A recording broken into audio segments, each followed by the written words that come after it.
سبيل الدموع سبيل مريح تنهدى يا صاحي كي تستريح وبث الدعاء.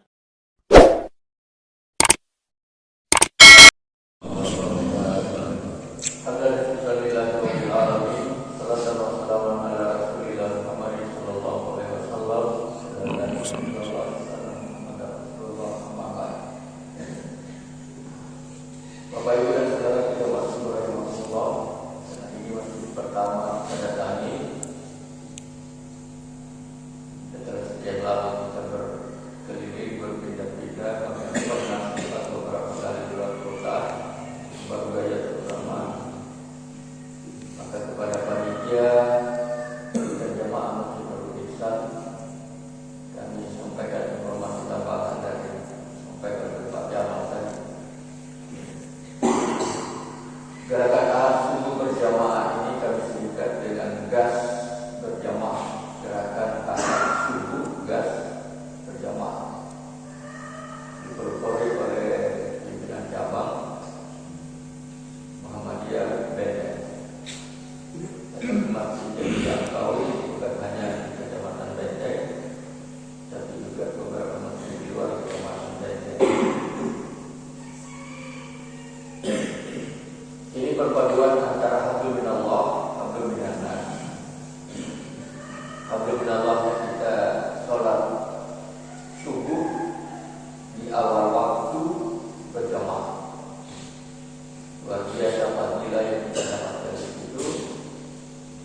Kemudian hablum minannasnya ada gerakan spontanitas untuk penyerahan santunan dalam bentuk natura dan uang tunai yang tidak pernah kami tentukan berapa jumlahnya yang memberi dan berapa yang kami salurkan.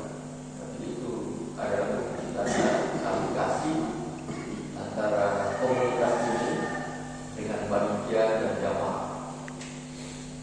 Target kami dari waktu ke waktu berjumlah, bertambah jumlah. Karena itu setelah kami datang subuh ini di tanggal 24 bulan Safar ini, ada satu atau dua panitia atau takmir dari masjid ini yang bergabung. Mulai ahad yang akan datang, waktunya, tempatnya akan ditentukan kemudian, sehingga komunikasi interaksi antara gerakan ahad subuh berjamaah ini dengan masjid ini terus terjadi, terus terpantau. Programnya yang lain sebenarnya, dan saya berharap hari ini kita mantapkan kembali. Setiap ahad teman-teman yang mau bersedekah, karena sudah ada kesepakatan 5.000 per hari, 500 per hari. Setiap kita ketemu di gerakan ahad subuh berjamaah, ambil satu pekan misalnya, serahkan kepada ini. Karena persoalan teknis terkadang kita repot. Nah, kalau kita sandingkan padukan dengan gerakan ahad, jadi subuh ahad subuh mana ini, berapa yang belum kita store, serahkan kepada penanggung jawab di subuh itu, sehingga ini lancar. Kemudian saya hidupkan kembali gerakan one day one juz. Dari saya pantau 30 juz yang terbatas sampai yang detik ini sebelum kita sholat baru 14 orang untuk 14 juz. Padahal itu sudah mulai bergeser harusnya. Saya ambil tanggung jawab juz 3, tapi karena perjalanan ke Lamongan pergi pulang tadi malam selesai satu juz ngaji di mobil, saya sudah harus bergeser ke juz 4 dan teman-teman yang sudah mendaftar geser ke juz berikutnya. Nah, saya berharap di masjid kita ini Bapak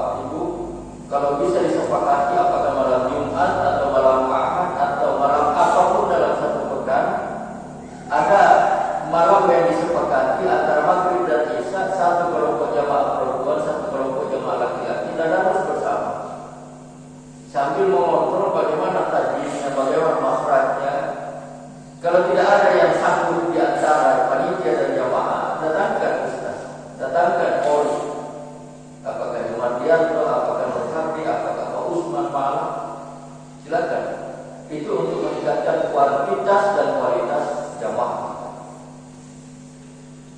Bapak Ibu dan saudara-saudara, terlanjur karena ilmu Al-Quran yang dikembangkan dari apa yang saya sampaikan sebagai motivasi, inspirasi, saya berharap hari ini sudah tuntas di 30 juz bagi teman-teman yang beraktivitas rutin di gerakan Ansuri berjamaah ini. Paling tidak maghrib nanti sudah lengkap dari 14, berarti masih ada 16 yang belum terdaftar. Saya tinggal di semua di rumah kita, tetapi untuk kebersamaan saya berharap ini kita hidupkan kembali. One day one juz dipelopori oleh pimpinan cabang Muhammadiyah Lenteng. Bapak Ibu dan Saudara, ada satu ayat dalam Al-Quran yang kalau dibaca satu kali ini tidak memotivasi atau itu bagus. Mana kita sahabatnya fokus mengurangi. Bukan itu, bukan dalam konteks. Ada satu ayat yang saya dapat ilmunya dari Pak Kiai Mutarada. Satu kali dibaca itu nilainya sama dengan fadilahnya sama dengan khatam Al-Quran. Itu di surah Al-Fath. Baca ayat terakhir. Muhammadur Rasulullah walladzina ma'ahu asyidda'u 'alal kuffar rahama'u bainahum tarahum ruk'an sujud dan seterusnya beberapa ayat. Ini kata Pak Kiai Mutarada. Satu kali dibaca sama nilainya dengan khatam Al-Quran. Alasannya karena seluruh huruf hijaiyah ada dari alif sampai ya. Ini juga dikenal dalam Al-Quran sebagai ayat ma'rifatul Rasul. Siapa Rasul? Siapa Muhammad? Bagaimana dia? Salah satu jawabannya ini ayatnya. Muhammadur Rasulullah walladzina. Bagaimana akhlaknya Muhammad dan kita semuanya walladzina ma'ahu ketika kita berhamdulillah tarawih ruk'an sujud dia berguna Allah. Bagaimana akhlak Muhammad terhadap sesama manusia seagama? Ruhamatu bainahum. Bagaimana akhlak Muhammad terhadap sesama manusia yang berbeda agama? Asyidda'u 'alal kuffar. Jelas di situ. Jadi ini dikenal dalam ilmu Al-Quran ayat ma'rifatul Rasul. Ayat ma'rifatul Rasul yang lain ada di surah Tauha, di surah nomor 9 At-Taubah. Ini biasa dilakukan pokok-pokok. Laqad ja'akum rasulun min anfusikum 'azizun 'alaihi ma 'anittum harisun 'alaikum bil mu'minina raufur rahim. Ini juga jawaban terhadap pertanyaan bagaimana Rasul, bagaimana Muhammad, siapa Muhammad. Di sini dia menjelaskan sehingga disebut ayat ma'rifatul Rasul. Ayat terakhirnya itu sudah ayat ma'rifatullah. Fa in tawallaw faqul hasbiyallah la ilaha illa huwa alaihi tawakkaltu wa huwa rabbul arsyil azim. Yang biasa kita hafal, yang biasa kita kenal, yang biasa kita dengar, satu surah dibaca 3 kali, nilainya sama dengan khatam Al-Quran, Al-Ikhlas. Itu riwayatnya dari Aisyah, karena Nabi berpesan kepada Aisyah jangan tidur dulu sebelum menggerakkan Rasulullah. Salawat maksudnya, jangan tidur dulu sebelum menggerakkan umat Islam seluruh dunia. Doa maksudnya Allahumma fil mu'minin wal mu'minat. Aisyah jangan tidur dulu sebelum khatam Al-Quran. Aisyah dibaca 3 kali. Karena kandungan Al-Quran yang ada di surah Al-Ikhlas, Allahu Ahad, sepertiga kandungan Al-Quran. Dibaca 3 kali sama dengan 3/3 ada khatam Al-Quran. Bapak Ibu dan Saudaraku, kaitan dengan perserikatan. Kami sudah tradisikan juga perserikatan ini rapat rutin awalnya Jumat sore supaya bisa berinteraksi, berkomunikasi dengan dosen, dengan mahasiswa yang tidak buru-buru pulang atau ada kegiatannya di sekretariat atau di rektorat Jumat sore. Tapi ini ternyata menyulitkan waktunya, kepadatan kesibukannya, agenda rutinnya 9 pimpinan daerah Muhammadiyah. Karena waktunya Jumat sore ke Sabtu pagi. Setelah sholat subuh di masjid masing-masing kami bergabung di tempat di mana salah satu pimpinan daerah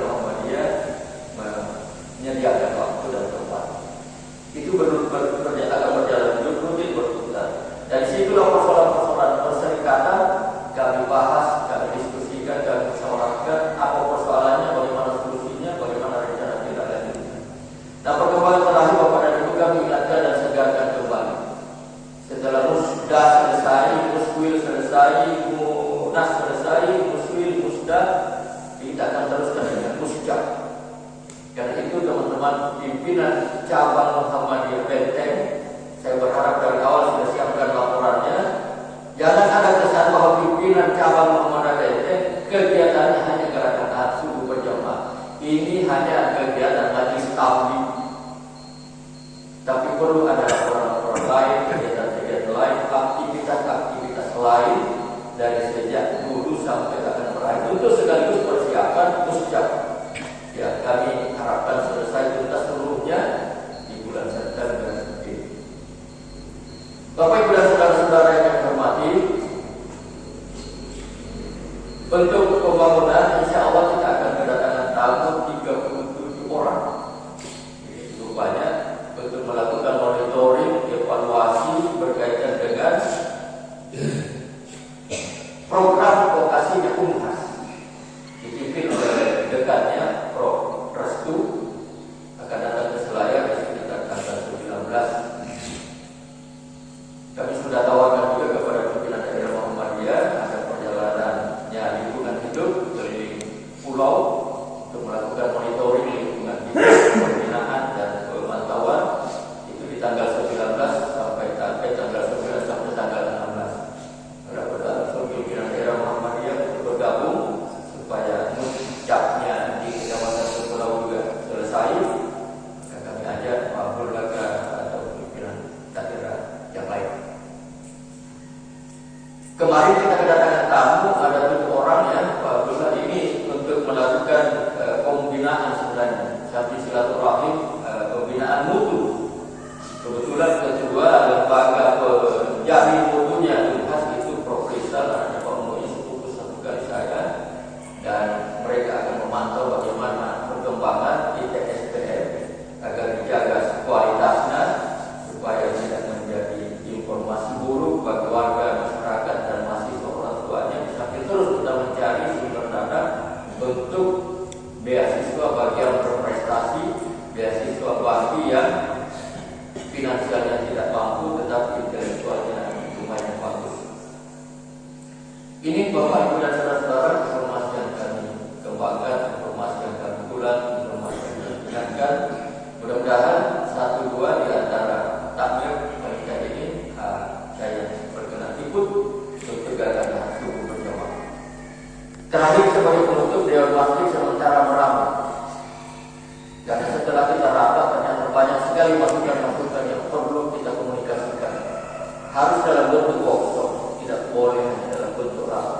Sangat terbatas. Workshop itu akan kita kaji bagaimana alas hak masjid itu.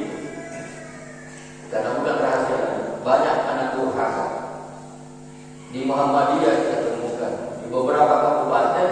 Oke, boleh katakan anak itu ya. Orang tuanya sudah wakafkan tanahnya untuk masjid, untuk sekolah, untuk poliklinik, untuk puskesmas. Tiba-tiba ada anaknya itu sok pintar, nggak ada datanya, nggak ada income di atas kursinya. Itu milik kami itu. Bos itu dibayar secara terpaksa berhenti pahala mengalir kepada orang tua yang sudah lama di alam kubur menikmati. Kita itu tidak mau terjadi selain. Oleh karena itu, workshop itu akan kita kaji, pelajari, termasuk di sini. Termasuk di sini. Kita tidak mau ada masjid yang dibenci, karena ada sejarahnya dalam agama, dalam masjid dirawat. Dan itu yang akan kita matangkan di workshop itu, mungkin per kecamatan. Semua panitia masjid, imam masjid, kemudian imam desa, imam lingkungan, mungkin kepala dusunnya, kepala lingkungan kita undang untuk melakukan workshop itu. Bagaimana kita tata per kecamatan, bagaimana alas haknya masjid itu. Kalau belum terjas, kalau belum selesai, maka Muhammadiyah perlu menjadi mediator, karena ada majelis atau lembaga kebijakan dan hukum. Kita akrab komunikasi dengan pihak pertanahan. Kemudian status kelembagaannya, bagaimana kepengurusannya, apakah sudah matang? Secara bertahap kita akan berubah. Panitia masjid akan kita rubah menjadi takmir. Kalau panitia masjid datang beberapa tahun tidak ada panitia. Panitia jadi paling-paling juga ternyata bukan panitia. Kalau takmir dia makmur, maka dia harus menjadi pelopor untuk kelombagaan. Kemudian bagaimana imamnya, bagaimana muazzinnya, bagaimana marbotnya atau tukang bersih-bersihnya. Ada di semua. Kalau ada haknya, apakah kewajibannya? Itu kita harus dalam. Ya, kemudian bagaimana jamaahnya? Berapa tetangga di masjid itu, berapa yang berjamaah? Kita coba akan diskusikan di workshop. Apa persoalannya? Kenapa mereka tidak mau berjamaah? Apakah memang ilmunya tidak cukup atau kesibukannya luar biasa sehingga dia berjamaah, tetapi di tempat kerjanya misalnya tukang? Nah, itu kita harus tahu. Sehingga nanti akan lari kebijakan apa itu. Dan terakhir bagaimana masjid itu memakmurkan jamaahnya? Jangan hanya menunggu sambung, tapi harus disalurkan supaya menjadi amal jariah. Itu akan kami matangkan konsepnya dan insya Allah Oktober nanti kita sudah akan mulai kosong secara bergilir dari satu kecamatan ke kecamatan yang lain, baru kemudian lahir kesepakatan bersama, gerakan bersama, memakmurkan masjid, dimakmurkan masjid. Ini barangkali yang dapat kami sampaikan. Terima kasih atas Dika atas fasilitasi mediasi dari Masjid Al-Ihsan Nurul Ihsan. Ya itu bisa kepada sama karena Nurul Ihsan kita tampaknya sebagai anak aku atau ya bilang misalnya kalau kopi pasti. Namanya Nurul Ihsan. Tempatnya di dekat Jawa. Berhala Tinggi. Berhala Tinggi, Berhala Bate, sana SMK. Di sana juga masjid Nurul Yakin sama dengan Musa. Itu Nurul Yakin. Biasa saya satu Nurul Yakin kompleks SMK. Begitu Bapak dan Ibu, silakan para imam kalau ada kesempatan panitia atau takmir yang silakan kalau ada jamaah yang ditunjuk boleh lebih baik. Tapi kalau belum disepakati ini diserahkan kepada jamaah yang berhak menerima melalui panitia. Dan silakan panitia mewakili langsung. Ada silakan kalau ada yang ditunjuk. Mari. Tahu. Sabar. Enak enggak?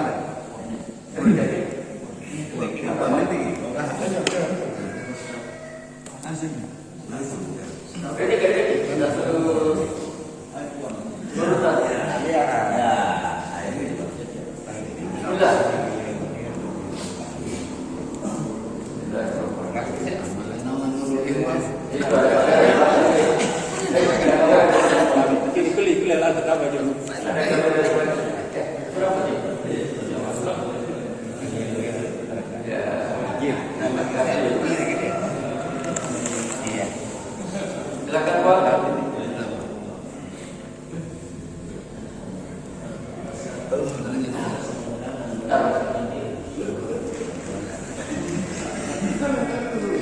Baik Bapak Ibu dan Saudara, demikian acara kita mulai dari berjamaah, tausiah singkat, sedekah, komunitas. Baik akhir dan tutup dengan bersama-sama baca lafaz Alhamdulillahirabbil alamin. Tempat berikutnya akan diumumkan di grup.